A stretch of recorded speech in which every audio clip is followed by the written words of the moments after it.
not only in Louisiana, but we can head back up to the Northeast where they saw such horrific flooding. I want to bring in Bobby Hedglin-Taylor, who joins us from New York. Thank you so much for joining us, sir. If I'm not mistaken, you spent more than 7 hours trying to get home on Wednesday.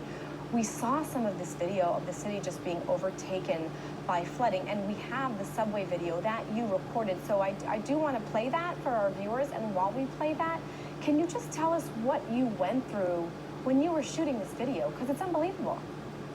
Well, I had a hip replacement about 3 months ago, so I use the elevator a lot because sometimes I need to. So when I was there, I was like, well, I guess I'm walking. And, you know, then we got on the train. We were stuck underground for what seemed like forever. It had to be at least 90 minutes. We were stuck between stations without reception, so we couldn't tell anybody we were safe.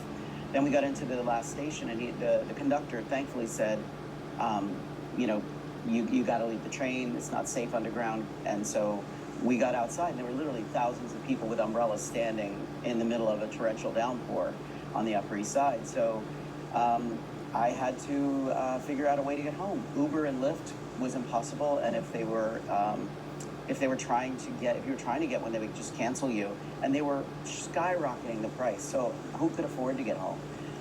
But you know, seeing the footage before, I'm like, what I went through was not as bad as what the people in New Orleans went through, and my heart goes out to all of them because, you know, by far, this was a 7-hour inconvenience for me. Some people down there lost their lives, their homes, their livelihood.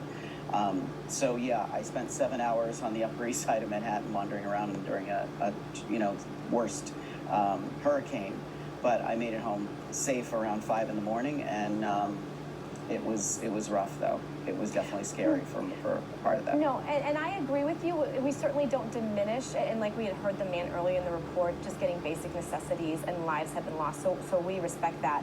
At the same time, when we look at some of this footage, I think it's just so scary for viewers because it's not something that you necessarily expected, and it's almost a doomsday event where you have to get home, and like you said, there was no cell phone reception.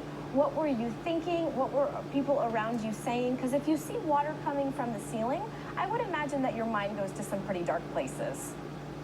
Oh, absolutely, absolutely. I mean, we were helping people out of the train station because there was some, you know, people couldn't get to, they couldn't get out to the stairs because the stairs were just flooded.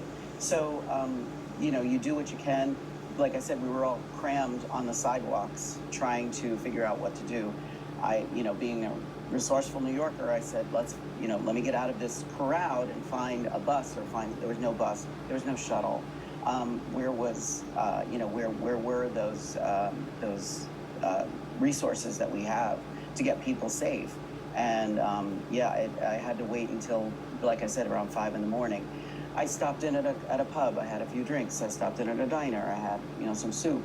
But, you know, there were some people that weren't lucky, and a lot of people. We lost 16 people in New York that died from this. But again, for me, it was a minor inconvenience compared to what people are going through in Louisiana, and I send all my love and my prayers down to them because they need it.